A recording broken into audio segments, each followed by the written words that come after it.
안녕하세요. 건강의 달인 건달입니다. 이제는 잠시만 외출을 해도 땀이 나는 계절입니다. 특히 곁땀이라고 하죠. 겨드랑이에서 나는 땀은요, 유독 독특한 냄새가 나는 경우가 많기 때문에 민폐가 되지 않을까 걱정이 되는 계절이기도 한데요. 이런 몸의 채취는요, 이야기하기도 그렇고, 그렇다고 해서 참기는 좀 역한 경우가 많죠. 그러나 이러한 채취가 단순히 땀 냄새만은 아니라는 사실이죠.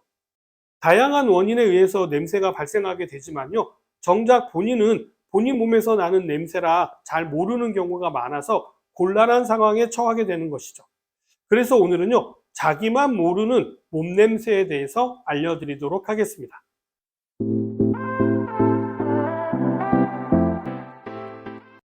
가장 흔하게 발생하는 냄새가 바로 입냄새인데요.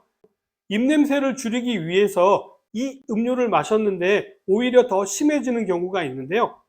식사 후에 커피를 비롯하여서 토마토 주스나 오렌지 주스를 마시면 입냄새가 감소할 것으로 착각하는 경우가 있는데요. 그렇지 않습니다. 오히려 이러한 음료들은요, 입안의 세균들이 번식하기에 좋은 환경을 만들어주기 때문인데요. 이러한 음료들은 입안을 산성 환경으로 바꾸어주기 때문에요. 오히려 입안의 세균이 더 잘 번식하게 되는 것입니다.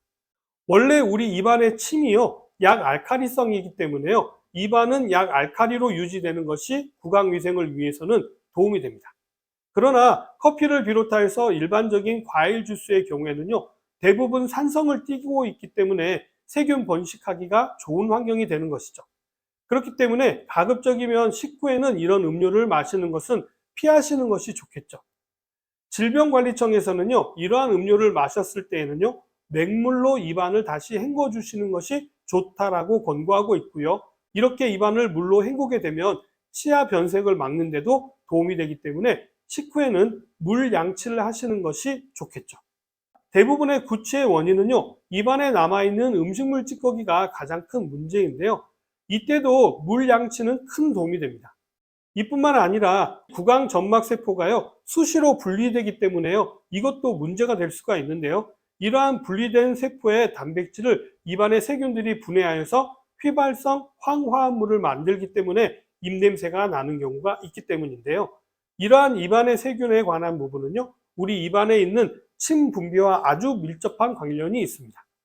우리 입속에 침이 모자라게 되면요, 세균이 번식하기가 쉬워져서 냄새가 훨씬 더 많이 발생되게 되는 것이죠.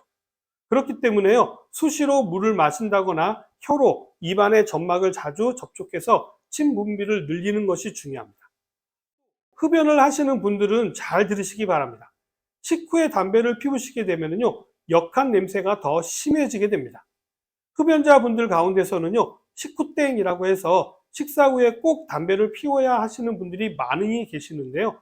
개중에는 식후에 입냄새를 줄이기 위해서 흡연을 하시는 분들도 계실 겁니다. 그러나 이것은 대단한 착각일 뿐입니다.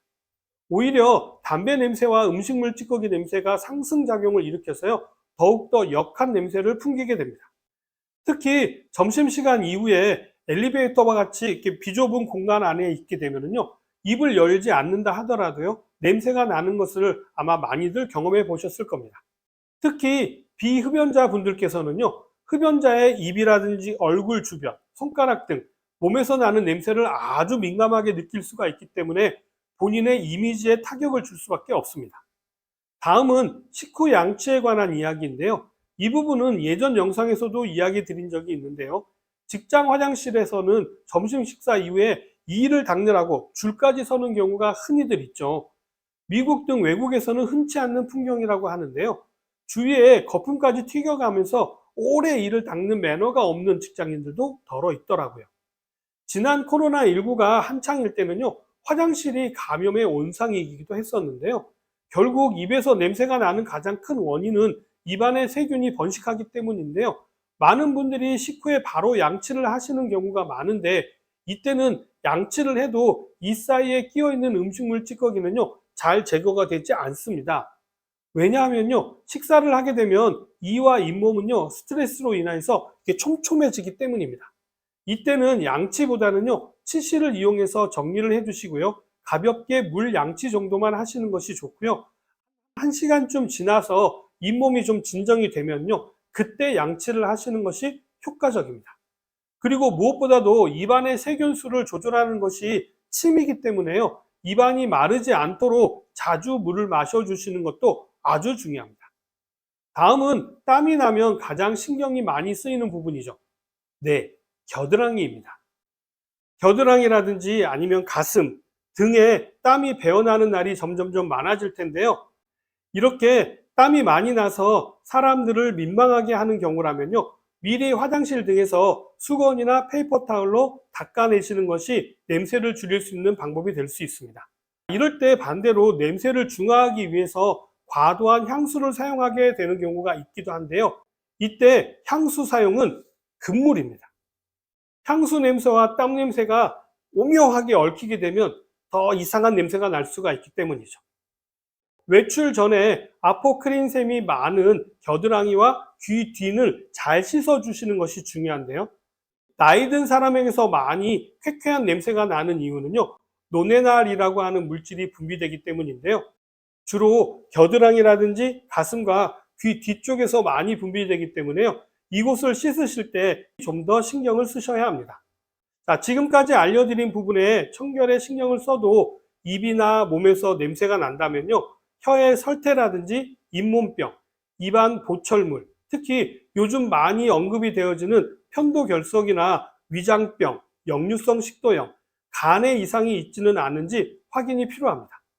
편도결석의 경우에는요, 부드럽고 매끈한 편도선 쪽에 음식물이 침착되면서 목구멍 안쪽으로 허옇거나 누렇게 무엇인가 점 같은 것이 보인다면 편도결석을 의심해 보셔야 합니다.